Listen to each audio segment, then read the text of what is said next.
In this video, I'm gonna show you how to transform your spare bedroom from this to this, all for less than $400. Let's find out how. So I've got a problem. I just moved myself to a new studio. It's got a lot of light, it's awesome, but there's one problem. It sounds like a gymnasium during a dodgeball tournament. Right now, my studio is about as acoustically treated as a tiled bathroom. And when all of the sound frequencies are bouncing around the room more than a beach ball at a Nickelback concert, that leads to three big problems. 1, your recordings are gonna sound terrible. 2, your music is gonna be almost impossible to mix accurately. And 3, you're gonna have a bad time. You're gonna have a bad time. But luckily for you all, I've got some experience in fixing some bad sounding rooms. And the best part is we can do it for all less than $400, hopefully. Using that budget, I'm gonna show you how to transform this less than ideal space into a professional studio so that you can start recording and mixing your own professional music from your house. Let's do it.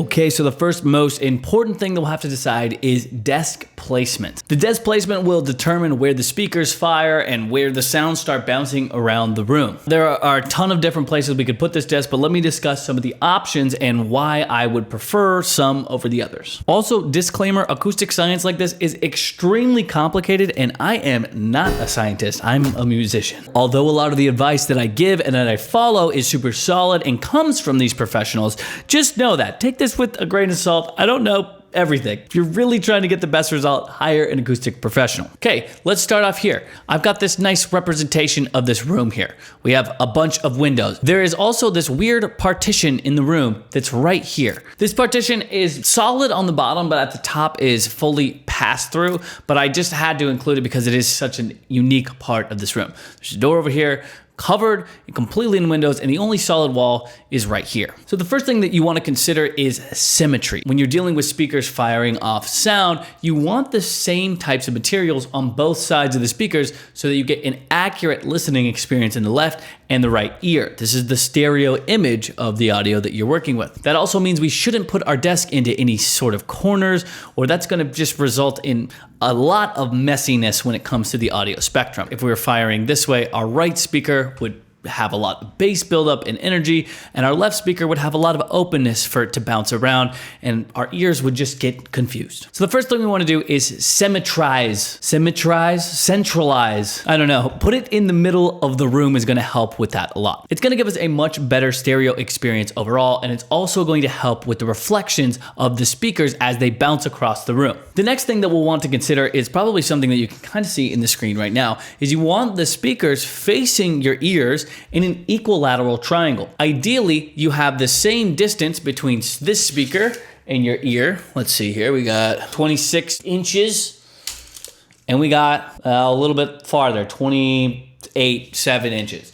So I can fix that in a couple ways. I can put the speakers together a little bit. I can move myself so that I'm more centralized, but the ideal listening position is right there with you at the head of your equilateral triangle. This will matter more once we get into actually treating the room, but I wanted to point that out now because it is an essential part. One of the biggest problems with small rooms like this is the amount of bass frequencies that build up in them. Speakers are directional when they come to low mids up to high mids, but when you get to the low frequencies, those frequencies just bounce around everywhere from the speaker. In other words, they aren't as directional as some of the mids and upper frequencies are. That means if your speakers are directly on a wall, they're going to bounce directly off of that wall behind them. They're going to bounce back to you, and they're going to create some filtering or some places where the bass is more prominent and the bass is less prominent. This creates an uneven listening profile and makes it really hard to mix your songs. We can help negate some of that problem by simply putting the speakers more into the center of the room. This gives the bass and the low frequencies time to hit the wall, disperse, and after that, in the end, it will create less of those pockets of bad bass sounds. That's the idea, at least. So that means if we were to have our desk maybe right here and the bass was bouncing right off these windows, or even right here and it was bouncing right off these walls, it would be a problem for our bass buildup, and we would most likely run into some problems in our low end. There is a piece of sound audio advice that gets often thrown around for fixing this that's called the 38% rule, which says that in a rectangular room,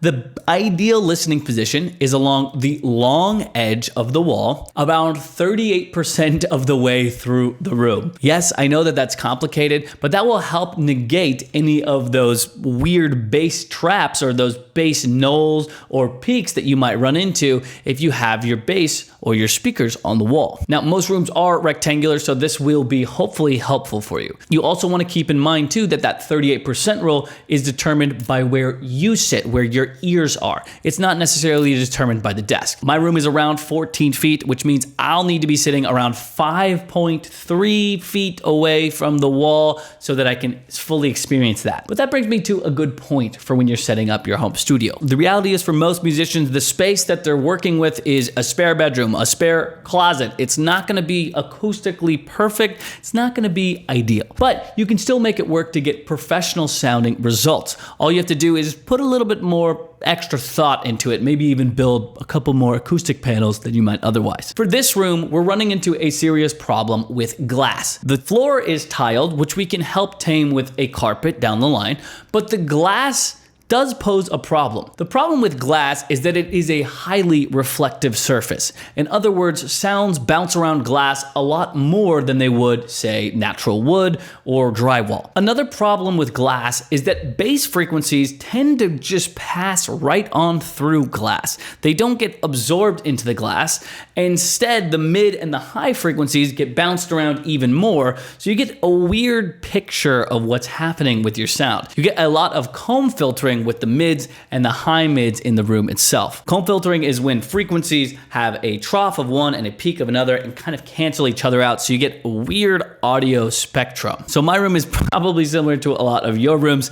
It is far from ideal, but we're gonna make it work. With all of those things that I just mentioned in mind, it's time to actually put a spot for this desk. There are a few options that we could work with. Let's start with the first option, which would be maybe on this wall right here. Now remember, we want to have this symmetrical, so we want this to be in the middle of the room if possible, but this one probably won't work because of this partition here. There's just not gonna be enough space to pull the desk off the wall, get the monitors away from this glass window a little bit, and also walk through here.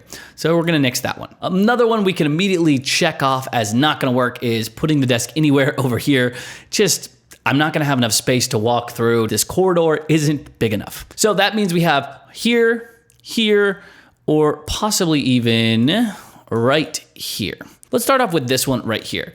This one is pretty interesting. We would probably pull it off of the wall, just like we talked about before, but this partition, like I said, only goes up halfway, so the speakers wouldn't be affected by this wall, but there might still be some bass buildup at the lower part of this wall because it's a weird half wall, I guess. So I would be concerned about that. But what I like about this is the symmetry of having glass on both sides like this and then having glass at the back. That's going to give us a really accurate stereo space if we were to do it like this. And if you look at it in 3D, it doesn't look too bad at all. We can definitely hit that 38% mark too, right in the middle of the room. My only concern is this weird partition thing. The other options we have would be to try like this. So aiming for that 38%, I would probably put it on the middle this way. This one is good because we're going the full length of the room, which is usually more ideal. But the problem with this one is we have this wall here. If we push the desk up all the way, you can see our head's gonna be right around the middle of the room, 50% rather than 38%. So not quite ideal. I do like that the speakers are firing long ways because it is going to give usually a better result, but it is also difficult because this wall is reflecting and this wall is glass, so it's gonna just give some weird results because of the difference between the two walls here. We can help mitigate that with some acoustic panels down the line, which we might have to do. I'm not really liking this one as much as I was the last one. And then the last one that we have would be this way right here. We'll pull it off the wall a little bit. We'll have the same problem as before with the glass on one side and the actual drywall on the other. But this time we can sit at that 38% position. We can pull it off the wall so that our listening position will be ideal. This also seems to give a lot of room kind of in the room here. I'm really leaning towards this one or this one right here, with this right here. I think either one of these would work.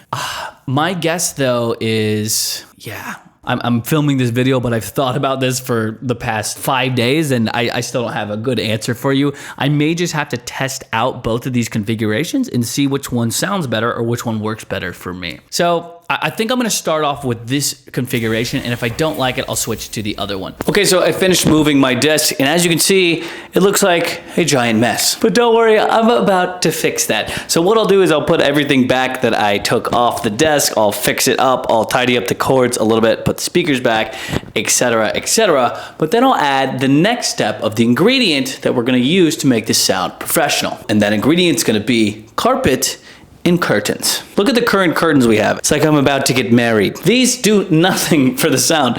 They look pretty cool and they have a nice effect for the light, I guess, but for acoustically, they're not gonna do anything. But that, my friends, is why I bought these. These are velvet, they're thick, they are not a veil, if you will, and they're gonna be helping us to tame those high-end frequencies that are gonna be bouncing around the room, and mid frequencies too. They won't work so well for the bass, we'll take care of that later, but they will help change the overall soundscape of this room for the better. We're gonna do the same exact thing with the floor.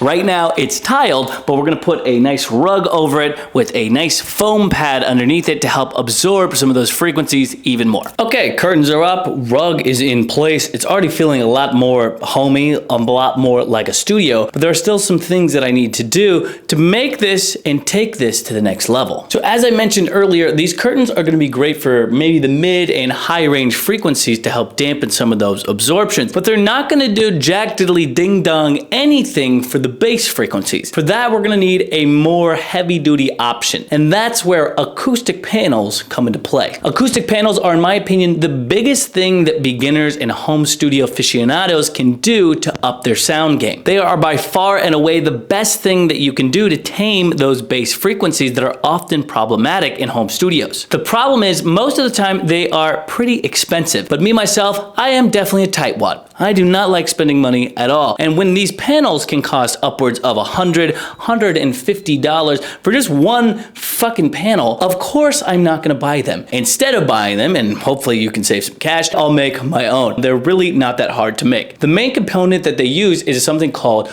rock wool, which is just machine spun mineral rock that's normally used as home insulation. But it's going to help absorb some of the frequencies that bounce around the room. I actually have a full another video detailing my exact plans for these DIY acoustic panels, and I'd highly recommend that you go check it out. I use the exact same plans that I did in that video for this one, but this video isn't about building the acoustic panels, it's more about where to hang them, which is another problem in itself.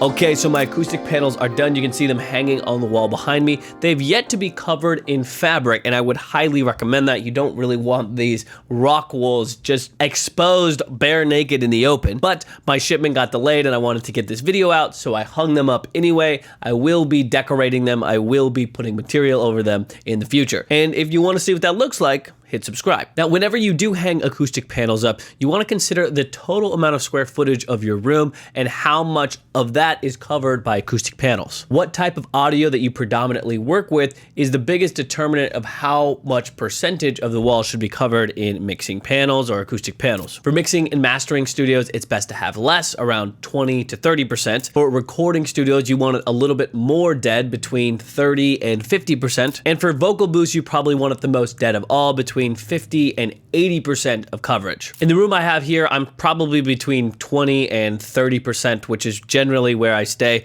I'll record vocals in this as well. They'll just be a little bit more live than a vocal booth. Also keep in mind that those are just general guidelines. Feel free to experiment with this as you wish. Following the plans, I have 12 acoustic panels that I can use and put around my room however I want to. I'm gonna hop back into my diagram here so that you can really see. Zooming back into my room, you can see it right here. I've got my 12 acoustic panels laid out. Now, one of the most important points that you want to treat first, it's called the angle of first reflection. If I'm sitting at this point right here at my listening position, when the speakers first reflect off of the wall and start bouncing around the room, that's going to be one of the most problematic frequencies and one of the first ones that we'll want to treat. You can find that by sitting in your listening position and sliding a mirror across the wall. The first time that you see the cone of your opposite speaker, you're going to put an acoustic panel. In this case, I did that. Here we go, right here. That's my angle of first reflection. Wouldn't be a bad idea either to double this up and put another one right next to it. And we'll do that on both sides. Now keep in mind that this is the window, so I do already have some curtains here, but the same thing still applies. We want them to be symmetrical. The next order of business that we'll want to take care of is the bass and the bass corners. In any corner of a wall, you're gonna get bass buildup. So it's important to treat that with some bass traps. So what I like to do is rotate my panels about 45 degrees, stick them in there, and help trap some of those bass frequencies. These bass traps would be best treated with even thicker acoustic panels, but that's okay for now. We'll just use what we have. It's all good. Notice this corner here, the door's right here. It's gonna be a little bit tight, but I don't actually ever use this door, so I'm thinking it will be fine right there. Okay, let's move on to some of these other placements. We still have 4 more panels left that we can place, and we will definitely place them for the best things. Generally, there's 3 other places I'll put panels. One would be a cloud panel that goes above the ceiling desk here, and I actually do have some panels being shipped to me on the way, so I will be able to do that. I also like to take right behind kind of each of the speakers in the middle here, just to tame some of those frequencies in the middle. That should help with some of that reflections through the windows. And then finally, I like to put these panels right at the end of the back wall. Now, normally I would put these completely at the back wall, but because I have this weird partition thing here, I'm actually going to put them here and here to help get some of those frequency reflections. That way I'm not on this door anymore or on these windows. Just a little quirk of this room, but something you got to deal with. So this is about where I ended up hanging my panels to try to get the best result possible. Now that I have everything hung up in my room, it's time to listen to what the final result actually sounds like. Well, isn't she lovely? Well, isn't she wonderful? Well, isn't she precious? Less than 1 minute old.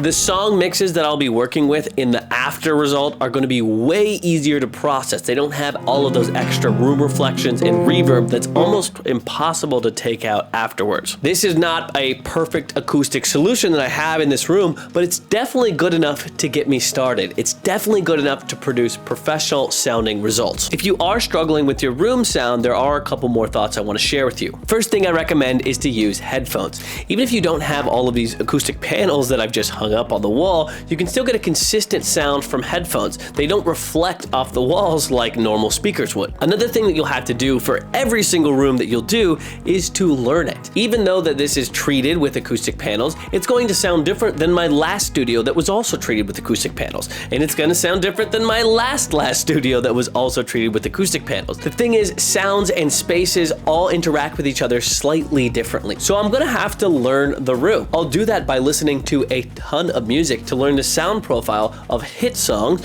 so that I can try to replicate it on my own songs. And that leads me to my last tip, which is no room is perfect. Striving for a perfect sound in a perfect room just doesn't exist. Use the tools that you have. Acoustic panels like this are a tool. They're not the end-all be-all to home studio sound. Making good music is still on you. It's way more important to have a well-written song arrangement, song structure, chord progressions, a great passionate vocal performance. If you're not getting those already and you have a bad sound, don't blame the room. The room is just a tool. I hope that this video inspired you to make your own changes to your room to get a better sound. I'll link to everything I have in the description below if you want to check out any of the items I bought. But until the next video, happy music making.